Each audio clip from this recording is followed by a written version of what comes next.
welcome. My name is Errity Green, and this is Wise Women Oracle and Tarot, and today I am bringing you a pick-a-card reading on your biggest spiritual lesson. So I really look forward to diving into this with you. Of course, if you find you enjoy this reading or this channel, I encourage you to like, subscribe, press the bell icon. That way you receive notifications every single time a new reading pops up. If you want to get to know more about me and my work, as well as personal readings, you can go to erritygreen.com/shop or check out the link below. And I do have two other YouTube channels that are regularly, if not weekly, updated, both Psychic True Crime and Wise Women Television. You are welcome to become a part of those communities as well. So from here, I will place a picture up of your 4 card piles to choose from today. 4. You're choosing from left to right.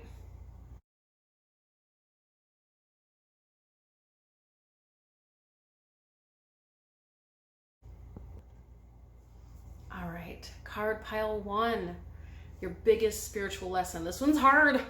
As soon as I saw it and I pulled the cards, it's emotionally moving and very, very, very powerful and profound. So card pile 1, your biggest spiritual lesson is to learn, discover that you are not alone. You are not alone.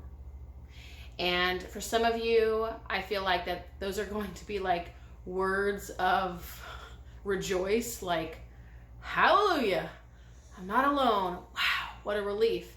And for some of you, you might be like, not really sure, like, why or what. So, you know, if this isn't landing right away, please do stick around. But I think for the majority of you, if not 95% of you, this is going to land.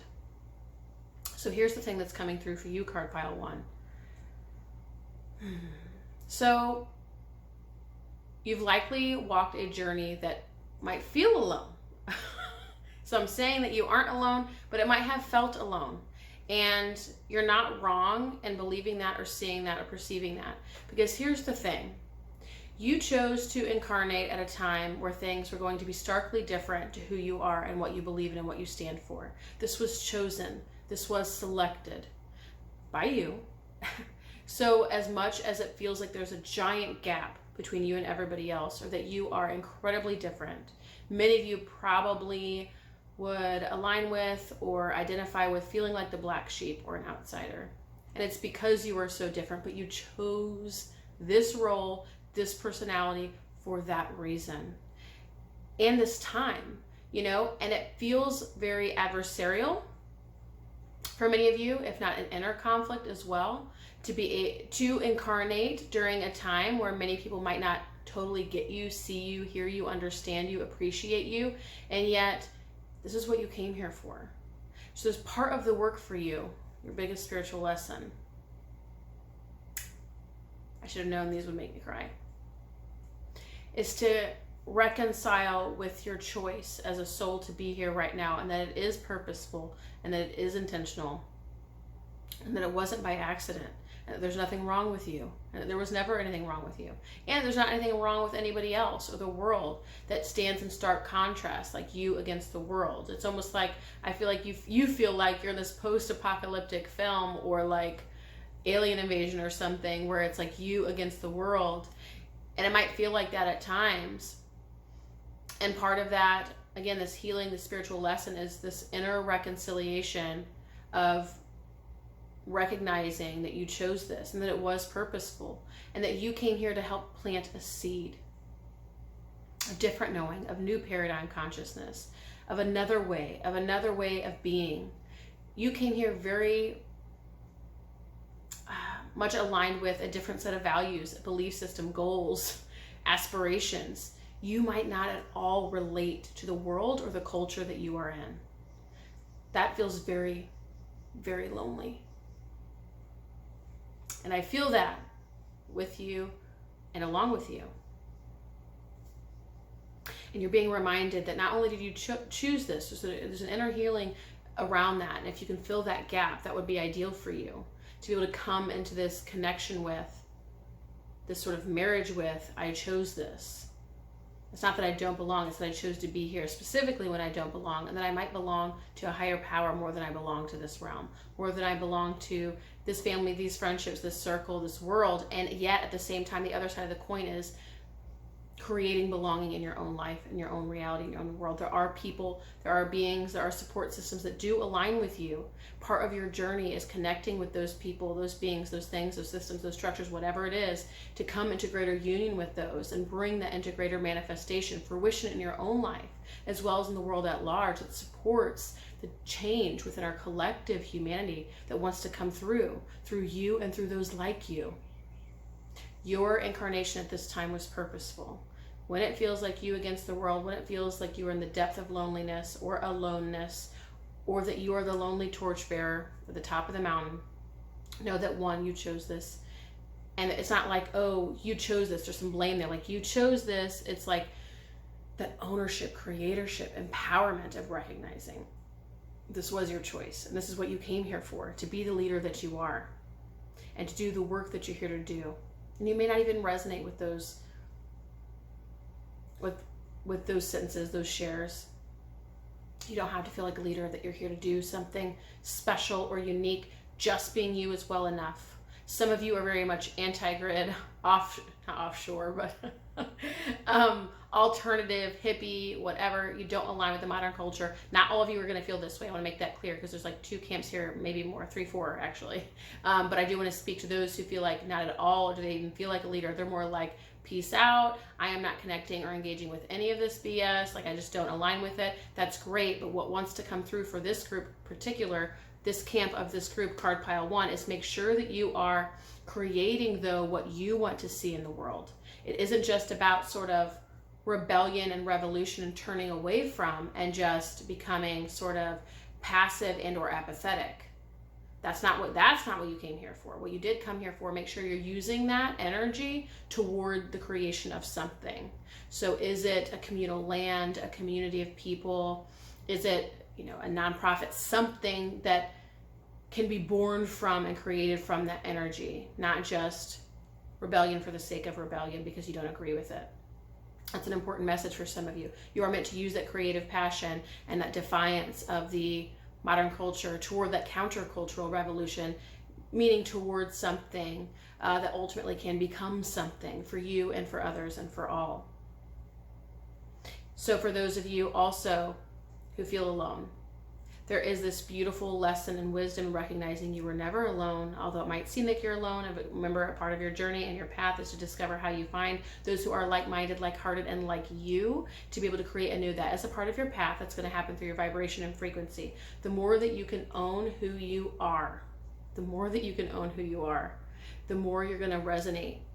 And like on the spider's web, you're going to be there kind of radiating, and people can get to you. The more you defy yourself or reject yourself or believe that you're alone or don't belong, it's going to be difficult to align with the kind of support system you seek or the people who are like you, because you're instead radiating, I don't belong here, I don't like it here, as opposed to, I'm here, hello, come on, Scotty, or whatever that is, right? The beacon of light or whatever lighthouse that attracts the people who are like you. That's a part of your path.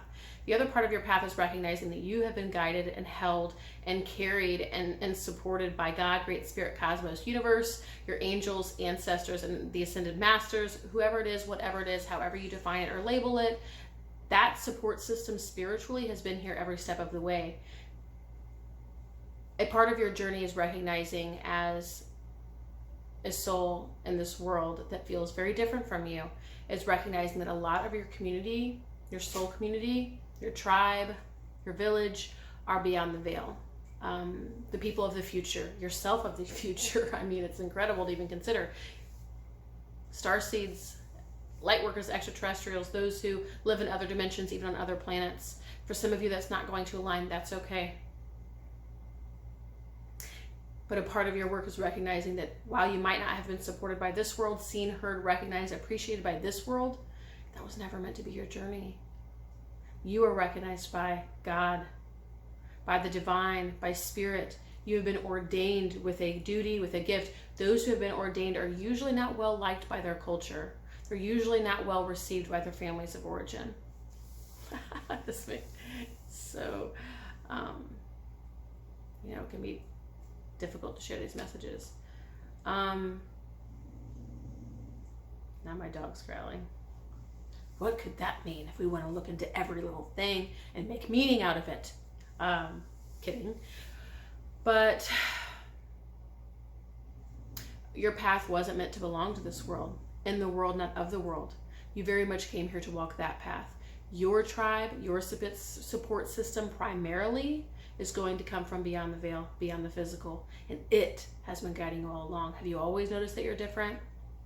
That you have a bigger awareness than most, maybe more intelligent than most, that you can connect with things more easily, more intuitive? Something is different. It's your connection to spirit. That's what's made you different. Those are your friends, your family. That's the real deal. Those are your homies. Is that?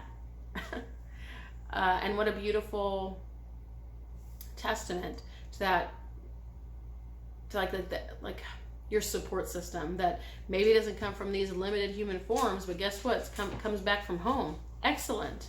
Solid. That's the best support. Who needs humans when you have spirit backing you?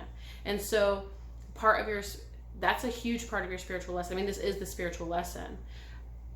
And then sort of like the derivative message from that is finding your support in the silence. So if you do feel alone, if you do feel sort of rejected, you against the world, you can't find a support that you need in this everyday reality, your support's going to come from your deep intuition. It's going to come from connecting to the great mystery. It's going to come from connecting to those beyond the veil. It's going to come from those who are also equally connected.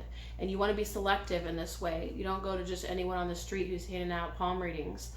You're above that, and that there's no hierarchy, but there are phases to the journey, sort of beginning, middle, end, and it doesn't really end. It's eternal, forever endeavor. And yet you're not meant to be going to like palm readers in the street. That's all there is to it. None of those things don't happen randomly by surprise, and support us profoundly because hey, that's happened to me, and some stuff was said, let me tell you, that needed to be said. And this was a person on the street when I was in line for a bar like 15 years ago. Okay, this stuff happens. And yet, you want to get the support from people who are highly aligned and connected and attuned. You'll find some support there. You'll also find some support in like the recesses of your own being when you allow yourself to go there. When in doubt, return to self, return to spirit. That's going to be your lesson. You may not find what you need out here in a world that reflects back to you something that doesn't truly see and understand you always. But notice, and I want you to make sure, like I want it to be very clear that you aren't meant to be alone this whole life, this whole path. No, it's just that it may take some time to again own this, honor it, connect with the right people at the right time, develop these connections, and then find your sort of soul spirit community. In the meantime, you connect with spirit, and if nowhere else, no one else, they will be the ones to hold you. But you do need to create the space for that and recognize when you feel so alone. There's this word here that keeps coming up, abject. I don't even know if I know the definition of that word, but I would look that up, or I can look it up. And it feels relevant to this, and I don't know why. It feels kind of like an adverb, and it doesn't matter. That none of those things matter. If that doesn't even make sense to you and you're like, what the fuck, adverb, adjective, Errity, shut up, just move on to the message, that's fine. For some of you who this resonates for, awesome, but that might be relevant as well. But you are meant to turn to yourself when you don't feel support out there and find the support in here. Now here's the thing, it might not always feel like support, but they might tell you what to do, where to go, where the solution is, what the next step is, and that's going to be something. It's going to be a breadcrumb on the path of where to go, if that makes sense. Let's see what else is here. Yeah. Ooh, I should have known that this reading would be deep. Because a part of your path is about turning and tuning into your heart and tuning in again to spirit, God, great spirit, cosmos, universe, Mother Earth, Mother Nature, Goddess, whatever your form, label, experience is, as opposed to looking outside. You have a history because of your lack of support and aloneness and feeling totally misunderstood and rejected. You have a history of trying to find something out here, and I don't know that the world's ever going to give that to you. It might eventually, but it's going to come after you have turned toward and accepted yourself. It was about time. I was wondering, like, why I don't cry on my readings anymore. I'm like, I guess I've overcome that. Awesome. I'm like, or I'm not going deep enough. That's probably what it is. I'm not going deep enough. And then we have a reading today. But you're meant to change that focus from out here, the world that you go seeking for something that it will probably never give to you, into here. And it doesn't mean it's coming just from self. It means it's also coming from spirit too.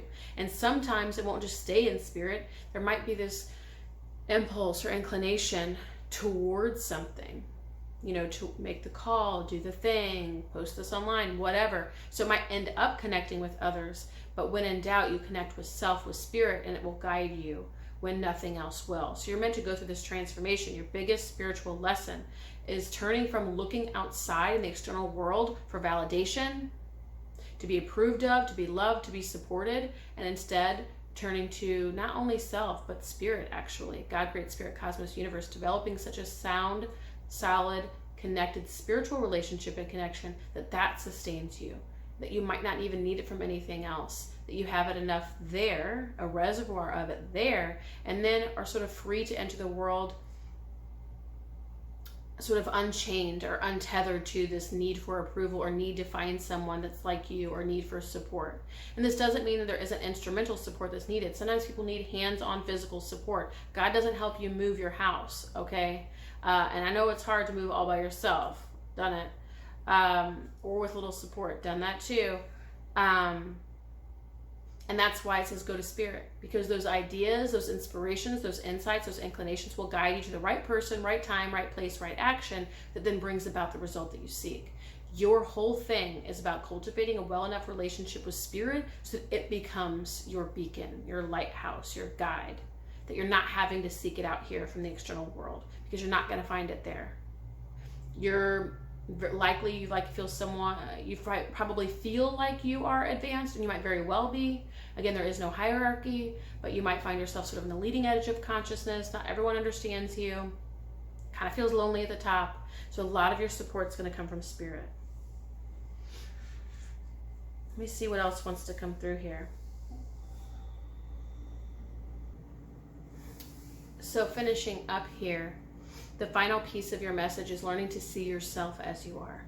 If no one else can see you, if no one else can validate you, if no one else can accept and understand you, it can be you. You can be the one to see yourself clearly. And here's the thing. You might not be able to see yourself in the way that you want to from the eyes of your own ego, a filter that might see, experience judgment or sense flaws or weaknesses or limitations. See yourself from the eyes of spirit. See yourself as your own spiritual being. See yourself as your essence. See yourself as your true self, your authentic self. See yourself with the eyes of God. It's starting to relate to yourself as a spiritual being as opposed to a limited human. A part of your path, your biggest spiritual lesson, which of course has everything to do with not seeking validation out here, as well as feeling alone or not belonging or feeling like an outsider. A lot of your journey has to do with seeing yourself clearly as a spiritual being, not as a limited human. If you can it's not a matter of disregarding these things or just discounting these things, but no longer identifying with or like being totally defined by the role of son, daughter, mother, father, brother, sister, worker bee, whatever your role is, and instead seeing yourself as a spiritual being, or even if you must, or if it lands and supports you to sort of get over this hurdle or this hump with this lesson, which will likely happen over the course of your life in bigger and deeper and broader ways. But of identifying yourself even as a spiritual leader, right? Or a starseed, if that's what helps you see beyond the limited form and the things that you might believe about yourself or that other people might believe about you or see you as, then so be it. Starting to see yourself and recognize yourself as a spiritual being that you are, with a very unique or particular mission, where you were supposed to come here and plant some seeds and support the greater expansion of consciousness for humanity, and it really didn't have a whole lot to do with being totally understood, valued, or perceived well. The part of us that's our inner little child might desperately seek, crave, or want that, and that's okay too. We can give that to that part of ourselves, and your greater truth, your authentic self, the greater part of you, your spirit, your soul, recognize that it's a spiritual being. And a lot of these other pieces aren't as relevant as we might think when we're identified with our own ego personality. When we're in it, we can't really see beyond it. So it's a matter of being outside of it so that we can see all of it. So your biggest spiritual lesson, card pile 1, is all about recognizing that your aloneness and your lack of a sense of belonging has everything to do with your spiritual purpose and mission and life purpose this lifetime, about supporting humanity to come into a greater awareness and consciousness. You might very well be different and carry your own set of messages and values, belief systems, and vibration. You're going to find your support through spirit and through honoring yourself and seeing yourself and perceiving yourself as a spiritual being. Thank you, card pile 1. If you enjoyed this reading, I encourage you to like, subscribe, press the bell icon. Do share your story in the comments. If you are interested in personal readings, the work that I do, you can check out those details below or at erritygreen.com/shop. And if you like this kind of thing, you like watching YouTube, or you enjoy what I have to present here, you can check out my other YouTube channels, Psychic True Crime, which is a lot of fun, and Wise Women Television, both of which upload videos almost weekly. Thank you, card pile 1. All right, so card pile 2. Your biggest spiritual lesson. So it looks like so far, card pile 2, that your biggest spiritual lesson is around trusting, is around, there's something here about allowing yourself or allowing life to sort of show up moment to moment, like this breadcrumb, like the Hansel and Gretel fairy tale of the next step or the right step shows up at just the right moment. So there's something here about recognizing that life is actually happening for you, not against you, and that life shows up when it needs to show up, not necessarily when we demand that it shows up. So there's something here for you, card pile 2, around recognizing the divine purpose in your life. Recognizing that your life does have purpose. Recognizing that the events in your life have purpose. It's recognizing that a lot of the things that have happened to you, even when it's hard to understand or digest or fully appreciate and connect with, that things are happening for you, and they are leading you in the quote-unquote appropriate or proper direction for your life, for the alignment that you do seek as a soul, if not as a human being. If you can't understand it, if you can't make sense of it, that's to be acknowledged, and yet your soul is well aware of what's happening here. It's like you can go kicking and screaming, and that's an okay response and an okay choice. And as Errity, the reader here, who is a human being, I like to sort of segue at times and offer my my perspective, because I think sometimes God, Great Spirit, the universe offers like sort of like a very high perspective where it's always difficult to really fully connect with as a human. And it's like, shoot, I get you. I understand sometimes why we go kicking and screaming into the night. That's to be expected. And yet at some point, we must surrender if we desire to fully come into who we are meant to be, or what is meant to occur for us. So there's something here about recognizing the divine purpose in your life. Now this might not be understood by everybody, but I do want to share it because it's sort of like a lingering message on the side of my awareness. So some of you, this is going to ring true. It might not ring true for everybody.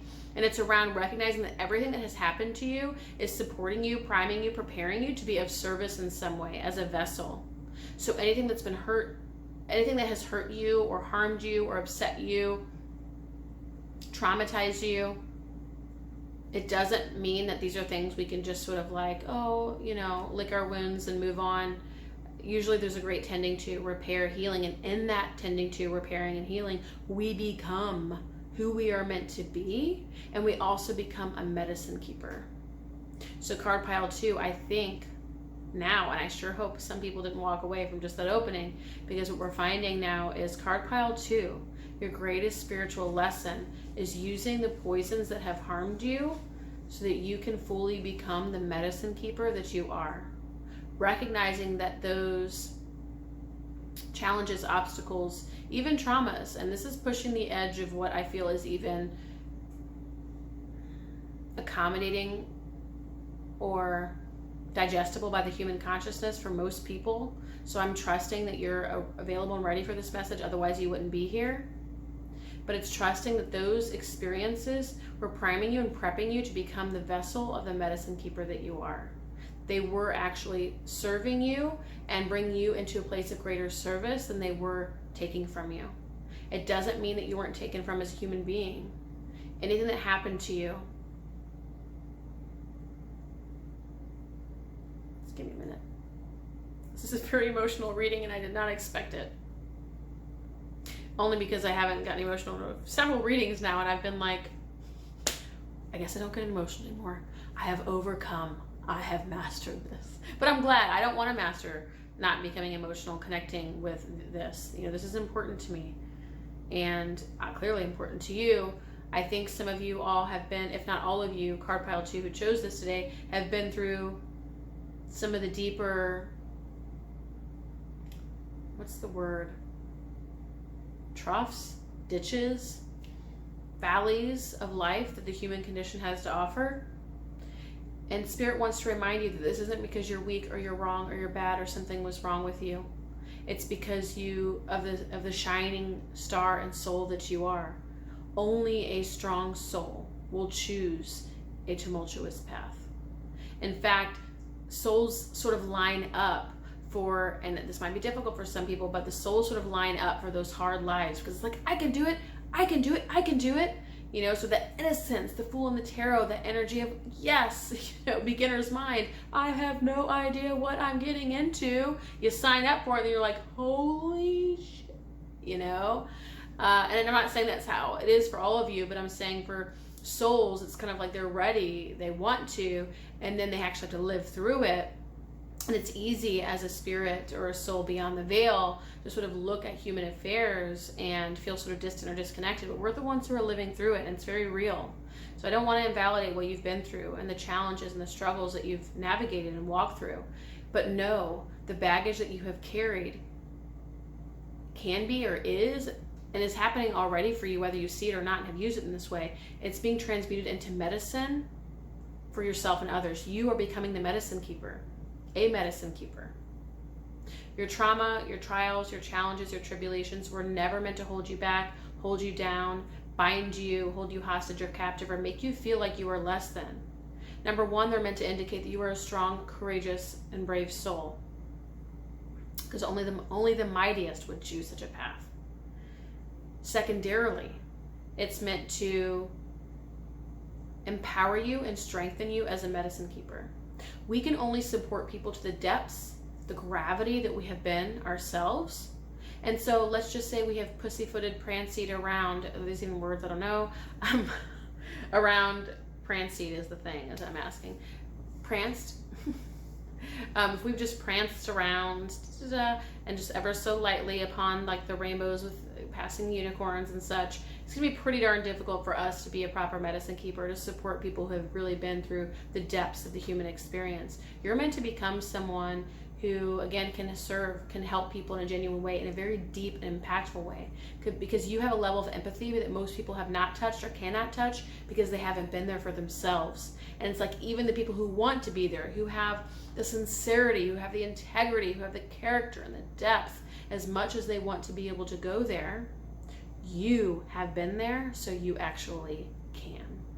You can help people that have been to depths far graver, if that's even a word in terms of gravity and the depth and the weight of something, than most people have, or that most people can. And it's because you've walked through it. These aren't meant to bind you, hold you back, to limit you. This is meant to free you and to bring you into your greater life purpose. Your spiritual lesson, card pile 2, your biggest spiritual lesson, is coming into power from that which could have disempowered you. Coming into limitlessness from that which could have limited you. Coming into strength from that which could have weakened you. Coming into yourself from that which made you feel denied, rejected, less than, and not good enough. I feel a lot of childhood trauma for a lot of people in this pile. I feel abuse of different forms when you were a child. And I feel for some of you, and again, this isn't going to be the case for all of you. Of course, you have to apply this to your circumstances and your experiences. And there's going to be many different ways this can show up and manifest. And obviously, many different people are going to watch this. But I feel like many of you then sort of played out these dynamics and experiences and patterns throughout your young adult years. And not all of you have been fully aware. Some of you are relatively privy to this and yet maybe haven't changed it, and or you have changed it but you haven't seen the value in it. You're still like, gosh, I've changed, I've done the work, I've healed, and why don't I feel any different about this particular experience, the abuse that I experienced or whatever. And part of it is seeing some of this awareness here. But I feel like some of you guys have, the pattern has continued into adulthood, and that's where you find yourself today. It's because of experiences from your childhood. And there might have been immense pain and wounding there, and you might have been sort of living within that conditioning even still. And your work or your lesson based on this reading or what's coming through for you today is to break through the confines of that limitation and recognize this was never meant to do all the things that you might tell yourself it does. Limit you, make you feel less than, all those things. It's meant to bring you into a greater place of personal power.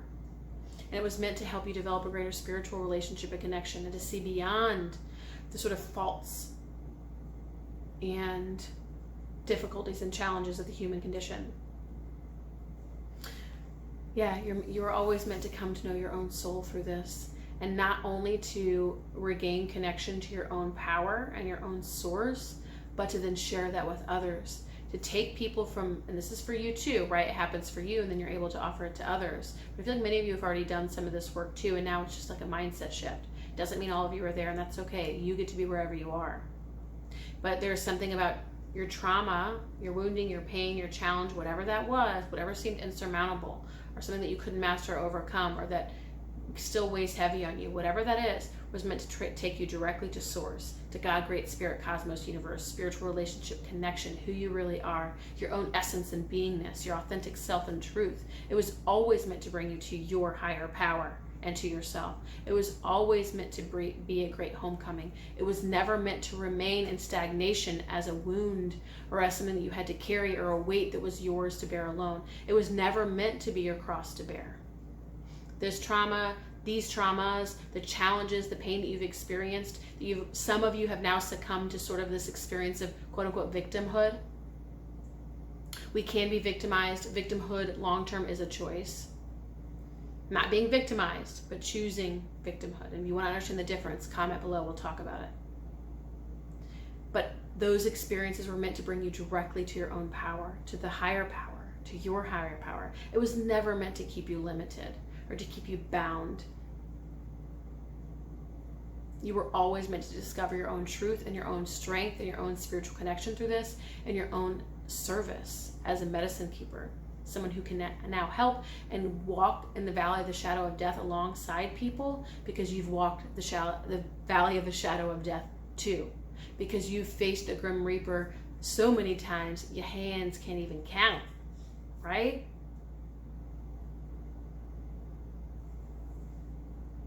Yeah. Oh, I want to show you these cards. I don't show everyone their cards, but I think it's important. Leaving behind the weights that have dragged you down, the anchors that have sort of left you bound and tugged and held down to the bottom, where you don't feel well, you don't feel full, you don't feel like you're thriving, you feel pained, you feel victimized, you feel limited, you feel small, you feel unloved, unappreciated, unvalued, unseen, unknown, unrealized. Unrealized is key, and it's meant to bring you back to source, your own power, your own truth, your higher power. And then no effing kidding. We have, look at this, you're like kind of being in the depths or in the darkness of the cave, leaving behind so that you can then be of service to the world, so you can become your highest potential, so you can realize your life's purpose. The challenges and tribulations that you walked through were always meant to bring you into a place of service, so you could be the medicine keeper that you are. Again, you are a strong soul, not a weak one. It's the only reason you were capable of doing what you did, choosing what you did, and now going to do what you're going to do. You were meant to transmute all of this into service. Let me see if there's more here. This was always being guided and intended for. You've always been supported. I feel like some of you, the challenge has been this. after a time period or a series of like, it's like a boxer, they're knocked out, right? They fall to the ground, they're knocked out, they fall to the ground. They get up so many times, they get up, they get up, they get up. But then after a time, there's learned helplessness. They knock down, it's even harder to get up, and you kind of try to get up, and you stand up, you know, you get knocked out again, right? And then you try again, you're like trying, you know, you're holding your eyes open, you know, trying to hold your head up, or trying to have someone else hold your head up, you get knocked out again. And after a while, you just crumple, and you fall, and you just like let go. The surrender is okay. You know, number one, the surrender is okay.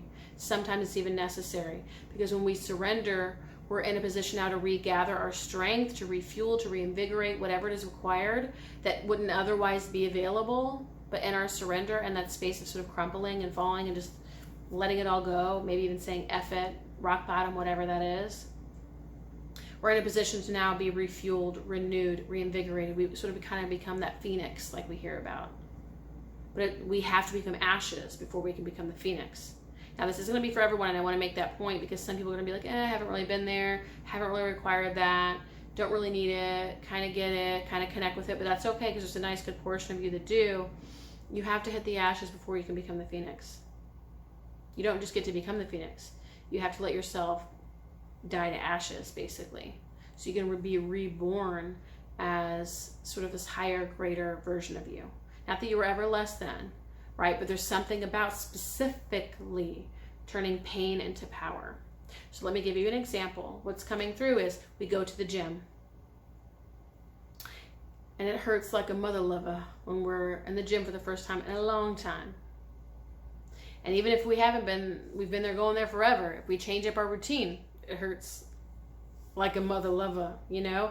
And it's like there's pain when we're doing our bicep curls, and there's pain when we're doing our push-ups, and there's pain when we're doing our squats. It's physically painful. But what's happening in that pain? We're building strength. Because the next day, it feels pretty painful still. And the third day, it always feels the worst. And then we start noticing, oh, there's less pain. There's strength in its place. What? It's like what has broken down has built up even stronger than it was before. And so now it's integrated more strength as opposed to weakness. Whoa, this is a major insight, card pile 2, and it's kind of blowing me away, to be completely honest, because I learned from these readings just as much as you all. This isn't from me, you know, and I never want to claim that I'm channeling or that, you know, I kind of stay away from that, and I let things be as they are. You can define them the way that you want to, but I learned from these. Half the shit I don't know. Because here's what it's saying. We can actually only experience like pain in the weaker points, in the places of ourselves that want to be actualized or strengthened further.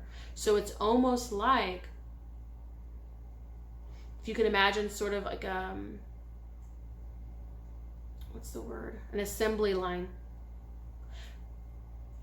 It's like where the assembly line breaks down is where we bring our attention, and then we're able to then strengthen it so that the whole assembly line can be back in order and bring the whole system up to its highest power.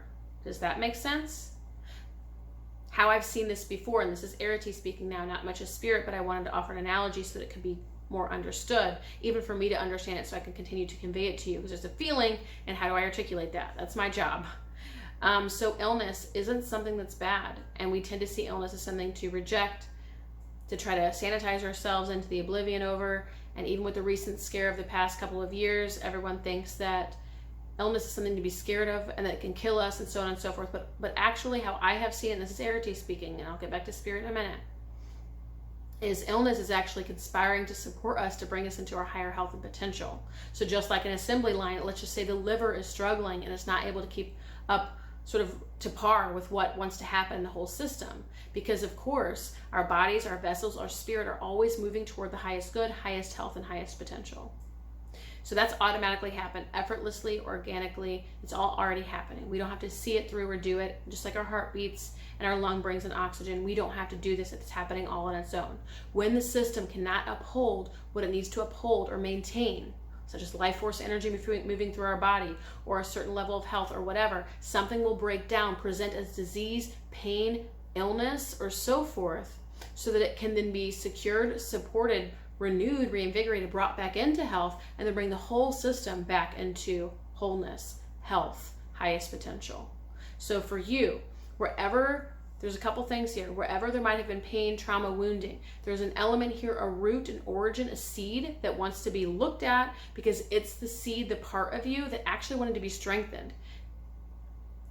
And it's almost like pain can only be experienced in the places there's already weakness. And it doesn't mean to imply that the strongest people don't ever experience pain. This is a forever endeavor. We're all on this evolution train until kingdom come, until eternity.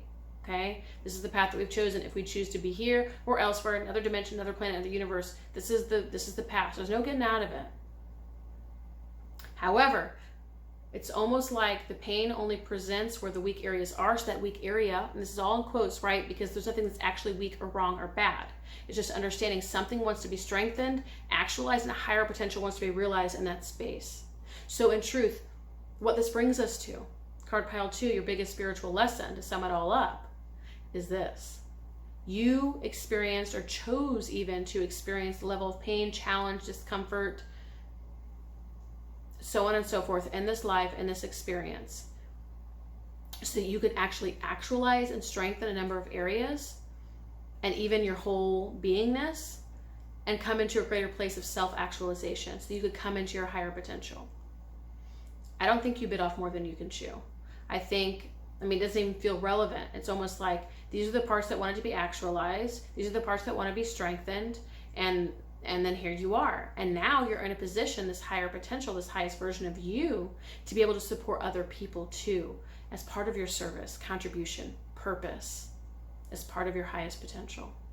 So card pile 2, your biggest spiritual lesson, is using everything that has hurt, harmed, victimized you, held you down, bound you, made you feel victimized, less than, worthless, or inferior, and recognize this was your place to actualize, to strengthen, to become, never to feel let down or left out or downtrodden or weak or unworthy. It was always meant to help you realize your potential, and part of that full potential is not only coming into your greater and true power, it's coming into your own medicine keeper and service that you can help serve the world at large.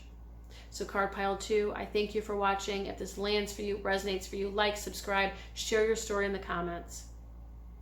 If you want a personal reading or want to learn more about me, what I do, you can check out the link below or go to erritygreen.com/shop. And if you want to check out my other YouTube channels that are updated almost weekly, check out Psychic True Crime, Wise Women Television, both of which are linked below. Thank you, card pile 2. All right, card pile 3, your biggest spiritual lesson. So I first want to offer a friendly warning that my AC is on. It is very hot.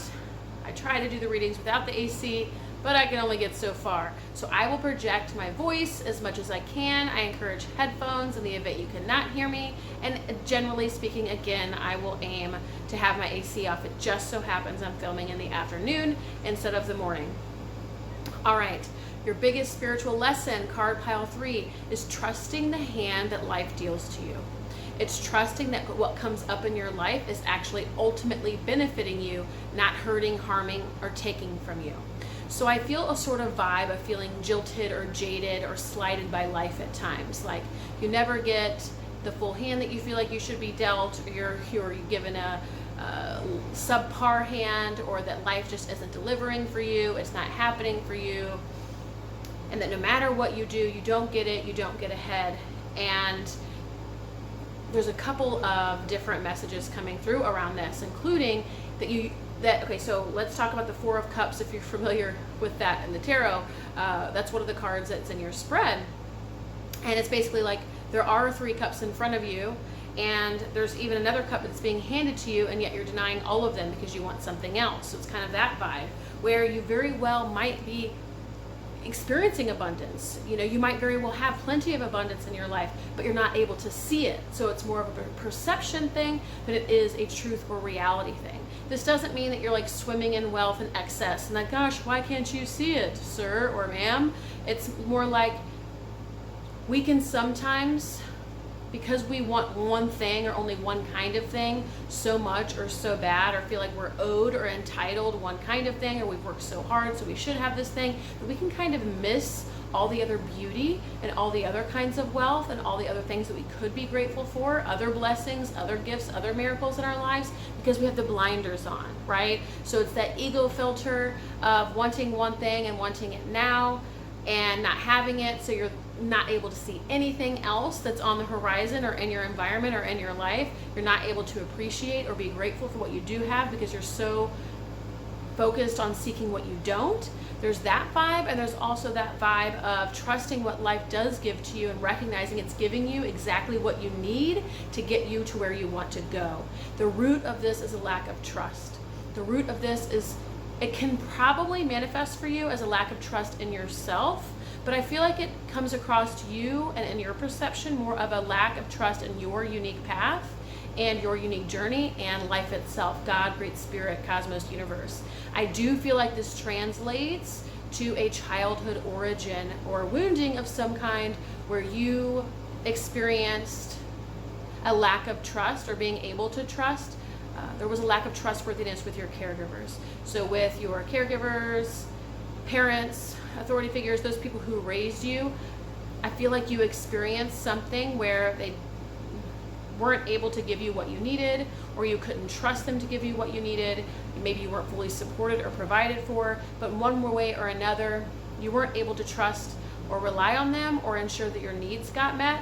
And so I feel like there is some deep sense of feeling sort of left out and abandoned by the universe itself, by life itself, when it very well may just have come from your parents as limited humans who of course are only able to offer so much. And here's the thing, it's absolutely a valid truth and experience to be victimized by our own parents, and I feel like many people, if not most of us, have some kind of childhood wounding that we now carry into our older years or our adult years. And each of us are sort of unraveling that, and over the years we find are able to recognize how it plays out and the greater themes or other experiences or domains of our lives, right? So it's like we have this basic schema or dynamic that occurs within that early relationship, and then it just grows and expands and more or less becomes our personality. Our ego persona becomes a series of coping and defense mechanisms around that, ways to get love based on that dynamic, ways to push away love, on and on and on and on. And then we create even a bigger reality in terms of what we move toward, or where we go with our career, and or the kind of people that we draw in or are attracted to in romantic relationships, what kind of parent we are. It just becomes bigger and bigger and bigger, but it's all based on that root origin relationship or connection. And the thing is that while our parents are limited in form and in capacity and can't always offer us what we might need as a child, the universe or spirit, God, Cosmos, Universe, the infinite, the eternal, it can give us what we need, all right? And we can trust that what we get from life itself is exactly what we need. So there was something else here that I wanted to share with you. Oh, we're always getting what we need to get what we want. So if we declare to the universe, I want blank, right? Or I need blank, or I've been working so hard at blank, give me blank. The universe is giving it to us, whether we can see it or not. And we're often co-creating it. If maybe we're the creators exclusively, I can't tell you for sure how it all works, because we're all coming from that same collective consciousness, eternal consciousness, right? So if we're all coming from spirit, we all are source. Ultimately, is it any different? All of that to say, when we say we want blank, everything starts conspiring and working in our favor to create that thing, to bring that thing toward us. And what also happens is everything in the way of that thing also comes up first. Or anything as a soul that we said we wanted to learn, experience, grow, strengthen, actualize also comes up. But it's all bringing us, and is all a stepping stone and a breadcrumb, getting us progressively to where we want to go. So ultimately we get what we want, but it starts by getting and receiving what we need. Another way of saying this is our blessings and miracles often come in really ugly packaging. We can't judge a book by its cover, because things might seem like they're not going well, things might seem like they're not going right, things might seem like they're not adding up. And I feel like you, card pile 3, have this tendency to throw in the towel. Never mind, forget it. Again, I'm not provided for. I'm yet again seeing how this is affirmed and reinforced. It'll never work out for me. F this, F that, F you, F me. Ha! You know, that kind of vibe. And it's like, number one, the universe wants you to expand those blinders, that filter, so you can begin to see how you are abundantly provided for and the ways that you are provided for, even if not in the one singular way you're looking at in the moment. The universe also wants you to see what's coming through in your reading is recognizing how you're getting what you need, even if you're not always getting what you want, and or that you're also getting what you need and it's ultimately bringing you to where you want to go. So you might even journal on that and ask yourself, how am I getting exactly what I need right now? Or in general, when this kind of thing comes up for you. You might also ask, how is this experience or these challenges or obstacles, the things that I don't really like, how are those giving me exactly what I want ultimately? Might be what I need right now. And then another example that's coming through is how a child at a store, for example, might beg and plead for their parent to give him the Reese's or the candy bar or whatever. The parent knows that that's not really what they need, even though that's what they want. That it's not really in their best interest, even though it's what they want. That it might be best for them to have a banana or something healthy first, and they can have a Reese's later, or the next day, or another day, or in moderation. It doesn't really matter what the details are, but we can trust that that parent, at least for the sake of this analogy, that the parent is thinking of the child's best interest and therefore says no to the candy bar so they can deliver something else. Now, what is that child ultimately learning? It's ultimately learning that it doesn't always get what it wants. It's learning how to accept no. It's learning how to tolerate delay and gratification. It's learning how to balance and moderate and make its own decisions. Ultimately, they might eventually be able to do the same thing. If there's a child who's always getting what it wants and it's given the candy bar every time it goes to the store, it's going to struggle when it doesn't get what it wants. It's going to fight to get what it wants, and probably to the death, or no matter the cost.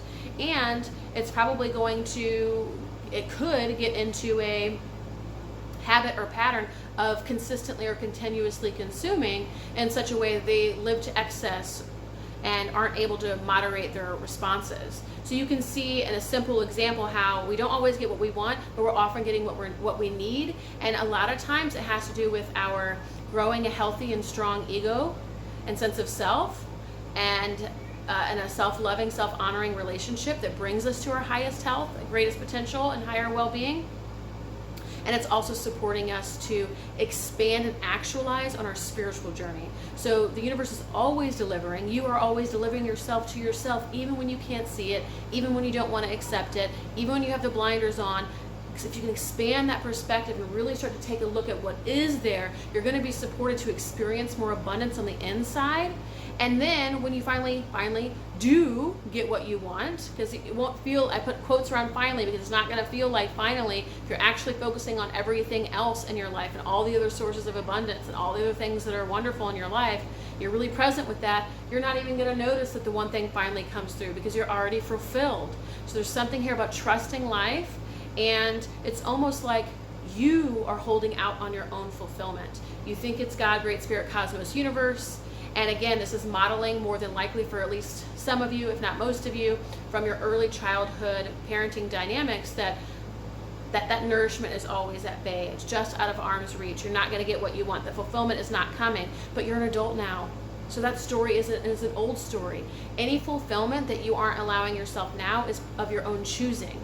Now, you're going to say more than likely, well, that's not true, because I can't guarantee myself the new car that I want, or the business success that I want, or the relationship that I want. How can you say that? You know, how can you say I secure my own fulfillment? Because ultimately, you can choose to be fulfilled here and now with what you have as it is. Perception shift. You decide if you are fulfilled now in the moment or not. So ultimately, you are keeping your fulfillment at bay. This isn't God, Universe, Cosmos, Universe keeping it at bay from you. This isn't anything else keeping it at bay from you anymore. Now that you're a grown adult and you can make these choices and you have this awareness, you're here, you're listening, so clearly you get to now make the choice that you are going to be fulfilled or not. And now it's in your hands. There's no one else to blame or be upset at. And that lack of trust that might have been there before, when you're now able to recognize or experience or choose fulfillment in the moment, it's going to sort of dissipate that lack of trust that was once there, because the reason you were not trusting was because you weren't able to get your needs met. And now that you find you can meet your own needs, any kind of issue with that lack of trust, it's obsolete, it's expired, it's no longer relevant, if that makes sense. So let's see what else is here. Yeah, the universe isn't taking from you. So it's a matter of learning to trust that, learning to trust that it's supporting your highest good, that it's trying to actualize your highest self-realization, that it's trying to bring you exactly what you want, even though it might not look like the packaging that you want it to look like. Maybe it doesn't look pretty at first glance, but it's ultimately giving you exactly what you want. It's trusting that, it's believing in that, and even choosing that for yourself. It's also choosing to be fulfilled now, like we talked about. Yeah. I'm trying to see what else is here for you, because we've covered a lot of territory, but I want to see what else is here.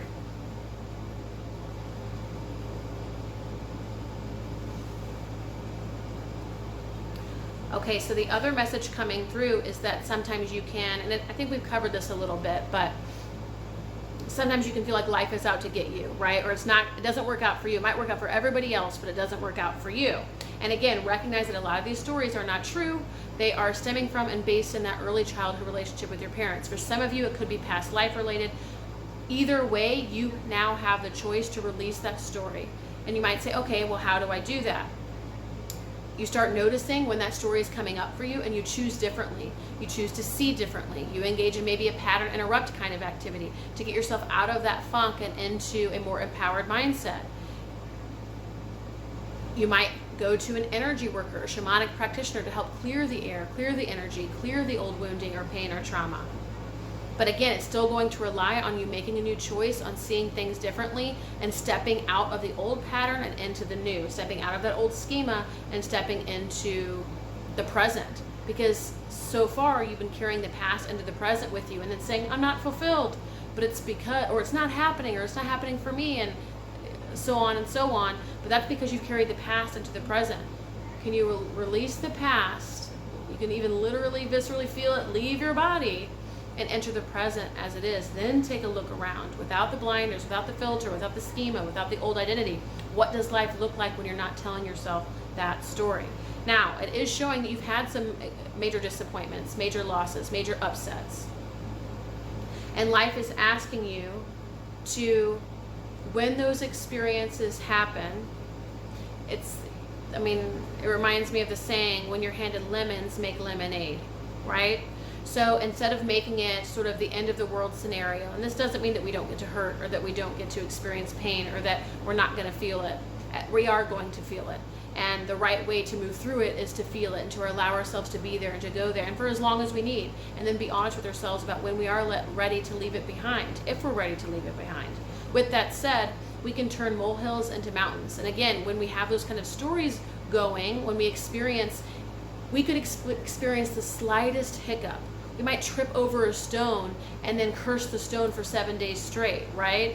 We might get into a fender bender and curse the gods for 7 months straight. It's like we can take something that's as simple and as neutral as an average everyday event, and we can let it be, or we can make it into this melodramatic theatrical production spectacle kind of thing in our head, okay? And when we do that, we're more so, again, reaffirming the old story of being unfulfilled, of nothing ever works out for us, and so on and so forth. Spirit wants you to step into more empowerment in this way, to recognize, okay, well, how can you make lemonade out of those lemons? How can it serve you? How can you make it serve you? And if nothing else, how can you choose a more empowered perspective? What more empowering perspective can you choose? Who can support you to find a more empowering perspective? It's learning to dance with life, not let it get you down or hold you back for too long. It's getting back up even when you get knocked out, and not making it a big, again, story or upset or grave disappointment every single time the tiniest thing kind of goes wrong. Does that make sense? So it reminds me of that saying of a winning champion in the boxing ring. They get knocked down, the winning champion isn't someone who always wins. The winning champion is the one who gets knocked down, they get up again. They get knocked down, they get up again. They get knocked down, they get up again, okay? I feel like this comes up a lot in these readings. But it's a really great analogy. And the message here is, it's like letting you know that it's not that other people have it easier than you or better than you or were dealt a better hand. It's that they're getting back up again. They're getting back up again. They're getting back up again. The people with those stories about all the times that there were disappointments and losses and upsets and the times that their parents didn't show up for them, these are all valid experiences. You know, these are legitimate experiences. And if you remain in the past, you'll continue to carry it into the present and through your future. So you can choose to remain there, but it seems like your biggest spiritual lesson is to leave that behind, to step into a more empowered mindset. Recognize that life is supporting you to step into your highest good, your greatest potential, and into your greater vision. That it is bringing you exactly what you need to get where you want to go. That it is bringing you the spiritual journey that you signed up for. Instead of cursing it all along the way and cursing every pebble that you have to step over or every time you trip, it's recognizing this is just part and parcel of the journey. This is how it goes. This is how it works. Recognizing this is just a part of the whole simulation, right? I remember when I was a behavior analyst and I worked with a lot of children and adolescents and even adults with emotional and behavioral challenges, we would talk about in staff trainings, the staff would just be so upset and get so emotionally invested in the client's behaviors and that, oh, the client did this again and they did that again and they yelled and they cussed and they hit a wall and they're causing problems and they're causing drama. And so I would always have to say, or at least often, I'd be like, all right, hold up. And of course I would empathize with them. Of course I acknowledge how difficult it is. It's incredibly difficult, incredibly difficult. That's a whole other conversation. And yet I would say, but this is your job. It's what you chose.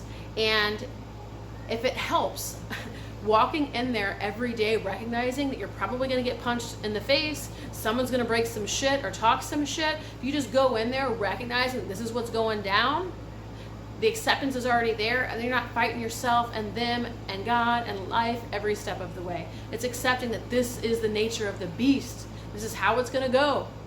And when we find that acceptance, things can go much more easily. Like, it's neutral, it's smooth, like kind of we're greasing the wheels and allowing things to move even more quickly, but in an organic, effortless way, as opposed to sort of creating like all these grips in the wheel where everything stops all the time because we're always getting so emotionally invested that even the tiniest upset, like the tiniest little thing, could throw us off. It's like the people who get road rage, and there's nothing wrong if you get road rage. We're just trying to give you a bunch of examples where that can throw off someone's whole day. They could be complaining about it to their spouse in the evening or talking about it for 2 weeks. There are going to be some people who will stay there and own that story and talk about that until kingdom come, and they're probably a miserable person. Or you can choose, and not just you, but the general you can choose a more empowering mindset of, hey, everyone gets an offender bender sometimes. This really sucks. I'm not happy about it, but I'm going to find a way to make some lemonade, right? And there are plenty of tools that I talk about in terms of shadow work, emotional processing. You'll find that in other videos, but we're already at 20 minutes, so I'm not going to dive too much into that. But in whatever way you can find that empowering perspective and recognize, I accept this for what it is. Again, I trust the universe. These aren't my parents, and my parents, some of you might not be able to say they did the best they could.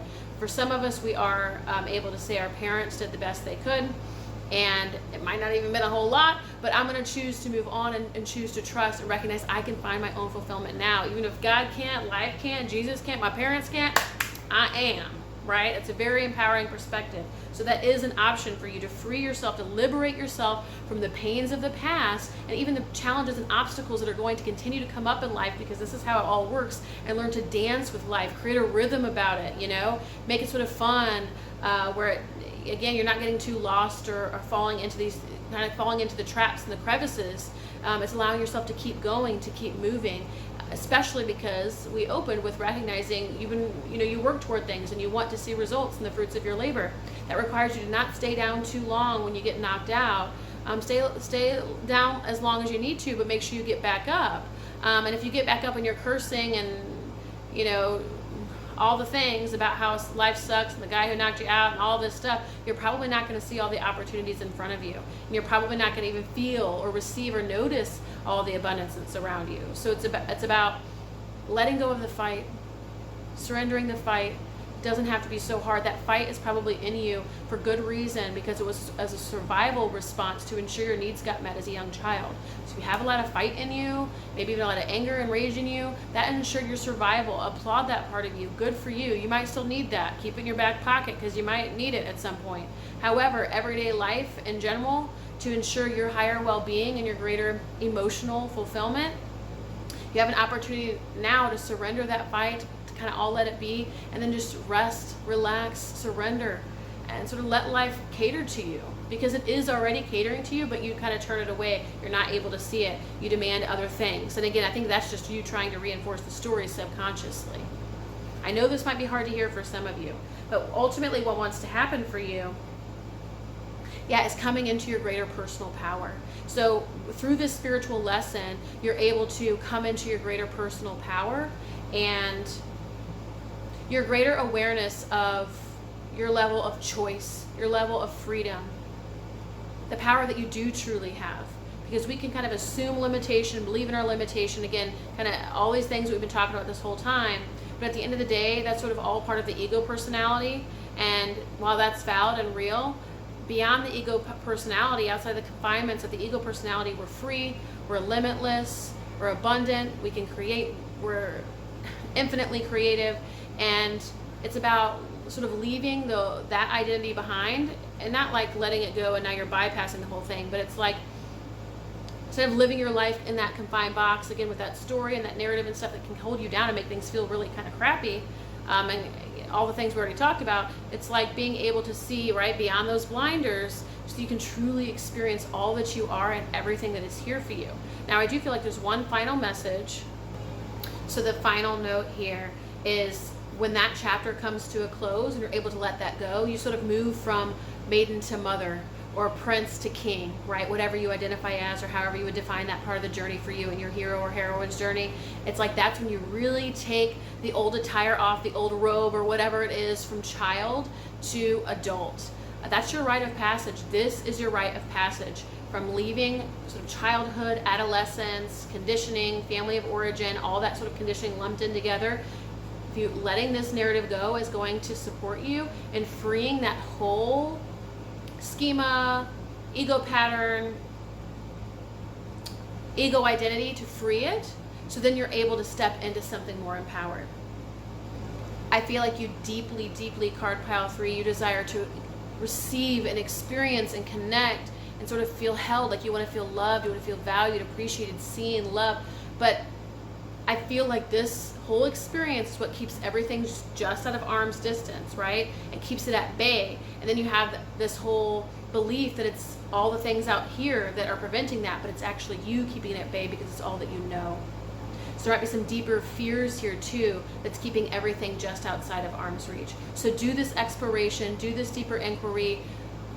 Again, explore this channel or seek out the support you might need to really uncover what that looks like for you uniquely. But ultimately, when you disrobe from this old attire, you're going to step into significantly greater personal and spiritual maturity. You're coming into that place, you're right on the cusp of really stepping into that beautiful spiritual maturity that you seek for yourself. You want this. And if you're listening, you know exactly what I'm talking about. There's something that you seek that you know is just, you're just on the edge of, that you want so deeply, and there's a yearning for it, and there's also, it has to do with receiving too, and abundance, and love, and connection, maybe being seen and heard. There's a lot of elements in there. Some of those things might resonate for some of you, and the others, but whichever one it is for you, or many of them, that's coming. You're right on the edge of it, and it's about letting this old attire go and stepping into your greater maturity. That's your life, or your biggest spiritual lesson, card pile 3. With that, if you like this reading, do like, subscribe, press the bell icon. That way you receive notifications every single time a new reading pops up. If you want to learn more about me or purchase a personal reading, go to erritygreen.com/shop, and you can also check out the links to my other YouTube channels below, Psychic True Crime and Wise Women Television. Thank you, card pile 3. All right, card pile 4. This is your reading on your biggest spiritual lesson. So right off the bat, what I'm seeing or feeling or sensing, just from looking at the whole of your cards, is that you are meant to learn to release your conditioning in service to who you are meant to become, what you're meant to become, how you're meant to serve. So for you, card pile 4, you've likely experienced kind of a similar theme, pattern, experience, or dynamic in relationships and life experience and career and work, or otherwise where you've been time and again been asked or called to release another layer, to release another layer, to release another layer. Feels like you were born into a family of origin that likely would be deemed as limited in one form or another in terms of what you are meant to become or what you are meant to experience or actualize in terms of your highest potential. And so this could have been any number of things. Maybe it wasn't a warm and loving home. Maybe it wasn't a warm and loving family, or wasn't a safe place to grow up. Maybe there wasn't emotional support or validation. Maybe there wasn't always food on the table. Maybe your parents were physically or emotionally absent. Maybe you didn't grow up with your parents. Maybe you grew up with other caregivers. Maybe you grew up with other authority figures or abusive authority figures. In one way or another, you experienced an sort of origin story or childhood experience that you were meant to overcome so that you could, and over the course of your life, you're meant to sort of release and shed these layers so that you can become all that you're meant to be. So you were always meant to sort of release, what is it called? Is it the chaff? Is that how you pronounce it? From the wheat? Or the wheat from the chaff? No. Whatever the saying is. It's a good one. Google it. But anyway, you're releasing the stuff that doesn't matter, the outer layers of the onion, to find the gem on the inside. So it's less about becoming or doing or striving. You might have even been through a period in your life where you were striving and trying to achieve and trying to become something and working really hard to become something. And a lot of it was sort of rejection of your family name. And not that it actually has anything to do with your family name. It's one way to put it, and it was a lot, I feel like, mostly subconscious for you, but a lot of your efforting and work and striving and achieving very much had to do with sort of getting away from your family or your family of origin or sort of their way of doing and being, and you're like, I want nothing to do with that. So it kind of gave you this impetus and this fuel to like be the complete opposite, but it wasn't true and authentic to you. And so you might have gotten to a point either now or maybe at a point like a midlife crisis where you're like, wait a second, like none of this adds up for me. I don't want to try this hard, strive this hard, do this much. I really don't have an enemy anymore. And then you realize, oh crap, like was that even a real or genuine desire for me? Or you might look back and say or recognize that you were running from your history, running from your past. Maybe that's where all the fuel was actually coming from. And then you're like, well, wait a second, I don't actually have this much energy or this much fuel. It's because you're not running anymore. You kind of turned around to face the past, don't have as much energy anymore to keep that whole train going. And so now it's a matter of finding the fuel of what does move you, what does propel you, what does compel you to move forward and beyond and into your greater potentials, into greater horizons and new frontiers. It's about finding passion that moves you, inspiration that drives you. That all is going to fuel you and move you again and compel you into those greater horizons, as opposed to sort of having to use this fuel from pain, from challenge, from circumstance, from running away from what we don't want to look at. And so you're probably going through a period or a time of healing, of repair, of integration, reintegration, whether this has come to pass already or it's midway or you're on the tail end, and or you've come out of it. I'm speaking to it now, where you've had to do some sort of healing work or perspective work with recognizing your family of origin, its patterns, dynamics, the role that you played, how you've carried on some of those dynamics, patterns, and roles into your current life and existence, how they showed up in previous relationships, how it's prevented genuine or authentic success and fulfillment over the years, how it's prevented you from seeing who you truly are and what you truly want. So you've done some of that deeper inner work, looking at those layers, revealing the inner child, its truest desires, what it actually wants, seeing the difference between the wonder child and the wounded child. The wonder child being the one full of passion and inspiration and lightheartedness and innocence and joy and excitement and play and for the experiencing life for the fun of it, versus the wounded child that feels insecure and lonely and abandoned, betrayed, hurt, and wounded. still in hiding.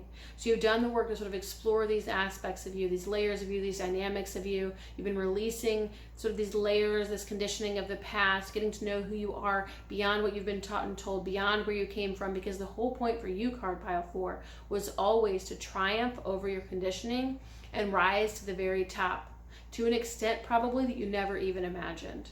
Card pile 4, you are meant to come into probably, I don't even know what to call it. You're meant to come into a position that's far greater than you could have ever imagined. Whether that's success, fulfillment of the deepest kind in relationship, experiencing a thriving, healthy, happy home that you could never have envisioned for yourself, knowing where you came from, maybe becoming an absolutely beautiful parent, thriving health and wellness and well-being. Some of you, it's going to be profound success and abundance, even like recognition and or fame. But it was always meant to be about you breaking through all of the layers and limits of conditioning, or as a result of conditioning from your past, so you could become all you could be. It was always about, your biggest life lesson was always about triumphing over your past, triumphing over any limitation, triumphing over any limiting self-concepts or ideas that you have about yourself as a result of where you came from and the family you grew up with and the experiences that you had. It was always about breaking through kind of any impoverishment that you experienced, any kind of absence or lack of abundance or scarcity that you experienced in your younger years, your childhood, even your later after childhood years, when we're still sort of operating out of default and out of unconsciousness and sort of playing out the same old roles and patterns of the past. You were always meant to break through each of those layers, each of those successive layers, and break through to the top. Whatever that looks like or means for you. Whatever dream that you might have always had for yourself, and even if you didn't carry it consciously, because maybe you didn't even think that you would be capable because of where you came from, or you had tons of limiting beliefs because of where you came from, or a lot of insecurity, or you felt like the underdog or something like that. But you might have always had an inkling, an idea, this sort of glimmering conception of where you would go or what could happen, or there was this greater possibility for you. That's real, and it was what you were always meant to step into. It is a seed, and it doesn't mean that it's not a larger seed for some of you, but for many of you there's a small seed, but you have to choose to step into it. And what's required of you is releasing these layers of conditioning from the past so that you can step into it completely. We can have a seed living in us that we never choose to embody or occupy. So that's ultimately up to you. You have free will in this matter. You get to decide to continue to subscribe to, agree to, commit to the old experience, the old ways, the old limiting beliefs, the old notions or limiting self-concepts about yourself, or you can recognize that that's all BS and really holds no weight anymore. It might have then, but it no longer does now. And you're meant to step into that seed and germinate it so that it can become all that you're meant to become. So it's a seed, but you have to germinate it through your own evolution, through your own changing, shifting, embodying, becoming, through your own releasing. So much of your path, card pile 4, is about releasing the layers of conditioning, self-limitation, beliefs, and security that all stem from a beginning, a childhood or a family of origin or whatever that really didn't truly see you or couldn't see you, or you saw yourself in a different way because you were rejected or not fully seen. You felt like the underdog or the black sheep or whatever. Developed this whole self-concept that ultimately wasn't ever going to be true. But then, of course, it's the hero's journey. It's meant to hold you back for a time, but then ultimately you release it and you step into all that you were meant to be.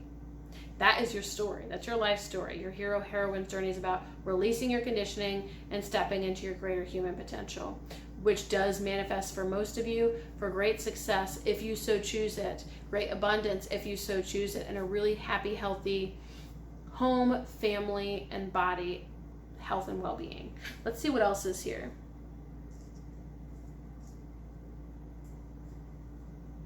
Yeah, you are, part of you might, I feel like the reading is honestly already done, but I want to give you all as much time as I gave the other card piles. So I'm going to dive into some of these other sort of side note tangent messages. But I feel like some of you had to sort of become this warrior for a time.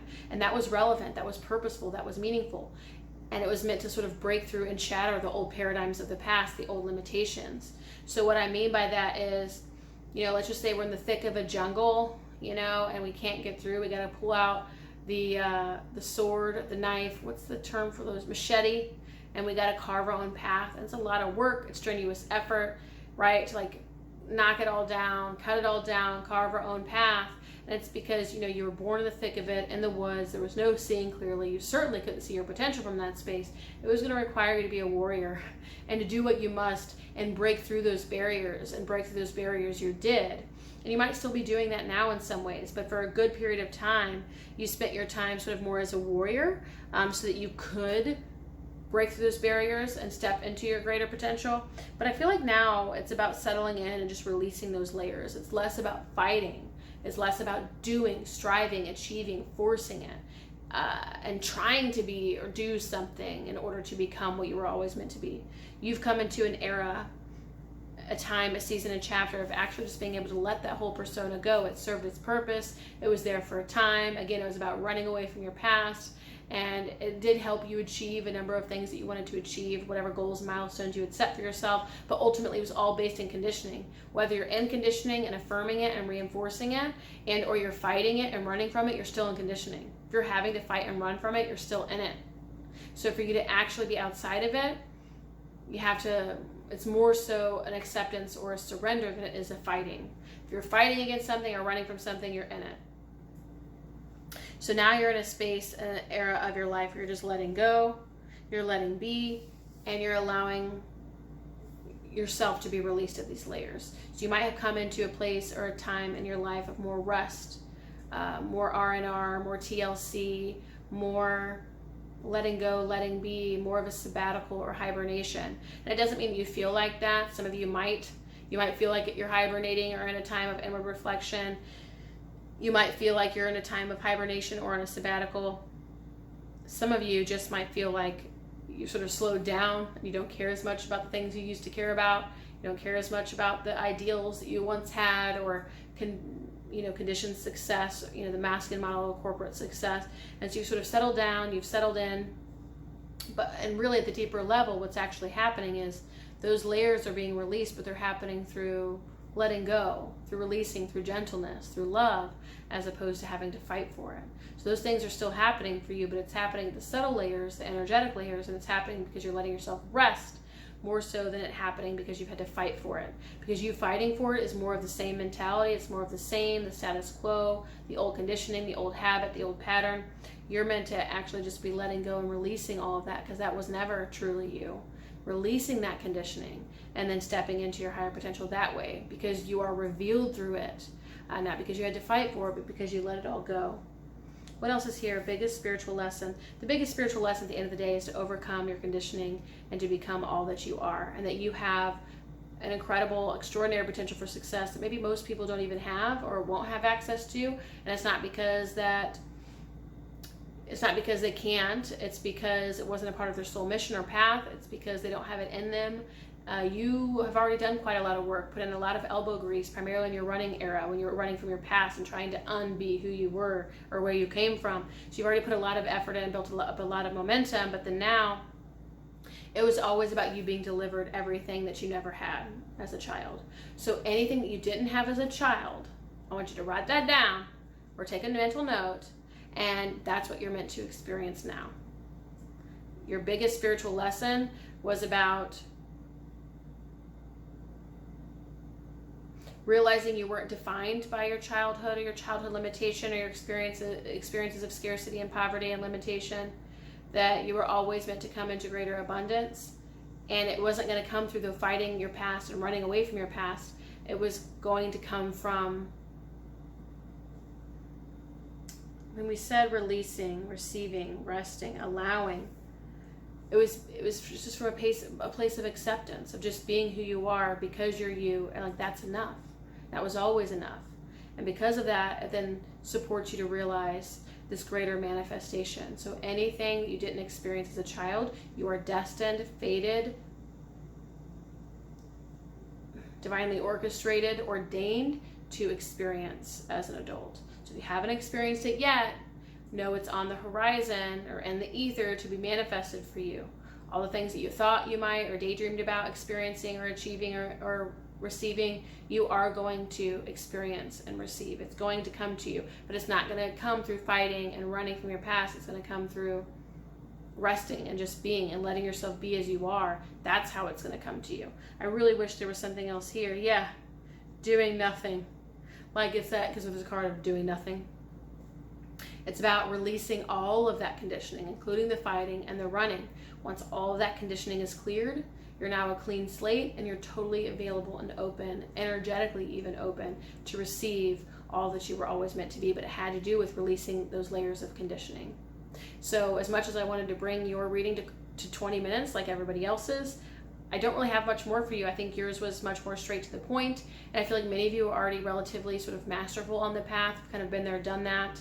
I don't know if you would need as much anyway as what was shared with all the other cards. This is more of an affirmation, validation for you than it is guidance, because most of you, if not, many, if not most of you, are already aware of this, and so it's just putting it into words and articulating it for you in a way to where you're like, yes, so that's what it is. That's what's happened. I was always meant to triumph over my conditioning, where I came from, all the experiences I had that seemed limiting as a child. All the experiences that seemed limiting as a child, I was always meant to overcome them and experience more, but it was never going to happen from fighting my way there, achieving my way there, forcing my way there, again, trying to prove my worth and value. It was going to come from seeing the value and the worth that I already am. So card pile 4. If you like this message, if you resonated, I encourage you to like, subscribe, press the bell icon. That way you receive a notification every single time a new video pops up. If you want to learn more about me, personal readings, and the work that I do, you can check out the link below or visit erritygreen.com/shop. And then every week or so, I also upload a video to my other YouTube channels, Psychic True Crime and Wise Women Television. With that, I bid you farewell. I thank you, card pile 4, and I'll see you next time.